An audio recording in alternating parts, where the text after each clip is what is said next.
রেস্টুরেন্টে আমরা কম বেশি সকলে যেয়ে থাকি।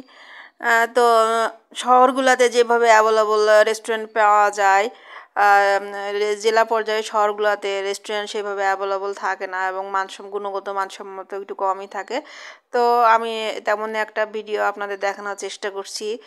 এটা মাগুরা জেলায় অবস্থিত এই রেস্টুরেন্টটা, এবং এখানে কি কি খাবার পাওয়া যায়, মান কেমন, সেটা আপনাদের বলার চেষ্টা করছি। তো সাধারণত মানুষের খাবারে বাসার খাবার খেয়ে একঘেয়েমি হয়ে যায়। তো সেই ক্ষেত্রে মাঝে মাঝে রেস্টুরেন্টে খাবারের সবাই একটু রুচি পরিবর্তনের জন্য একটু যেয়ে থাকে। তো মানসম্মত খাবার না হলে আসলে মনটাই খারাপ হয়ে যায় যে সারাদিন দিনে একটু মানুষের রুচি পরিবর্তন, একটু মন মানসিকতা পরিবর্তন রেস্টুরেন্টে যেয়ে থাকে, এবং টাকাটাও বেশ পে করতে হয়। তো তারপরে যদি খাবারের মানটা, পরিবেশটা রেস্টুরেন্টে ভালো না থাকে, তো বাসা থেকে বেরোনোর মুডটাই চলে যায়। তো আজকে আমি আপনাদের মাগুরায় যে রেস্টুরেন্টটা দেখানোর চেষ্টা করছি, এটার নাম চলন্তিকা রেস্টুরেন্ট। এটা আপনার অবস্থিত ঢাকা রোডে। এটা বেবি প্লাজা শোরুমের পাশেই আপনার এটা চলন্তিকা রেস্টুরেন্টটা অবস্থিত। তো এখানে আমি যে খাবার অর্ডার করতে গেলাম, দেখলাম যে হ্যাঁ, খাবারের মানগুলা, গুণগত মান খুব একটা খারাপ না। তো আমরা যেটা এখানে অর্ডার করছিলাম, গ্রিল নান রুটি, তো গ্রিলটা বেশ, মুরগির গ্রিলটা ভালো লেগেছিল, সুস্বাদু ছিল। সাথে যে টকটা আপনার সস যেগুলো বলেন আর কি, সেগুলো আমার ভালো লেগেছিল, তেঁতুলের টকটা বেশ ভালো লেগেছিলো। মিউনিসটাও খারাপ লাগেনি। আর দেখলাম মংলা পরোটাগুলো বেশ ভালো বানাচ্ছে, কিন্তু নান রুটিটার মানটা একটু কম ছিল এখানে।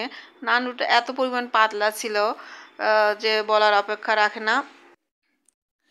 এখানে দেখলাম মোগলাই পরোটাটা মানুষ বেশি অর্ডার করছে, কারণ মোগলাই পরোটাটার প্রাইসটা একটু কম।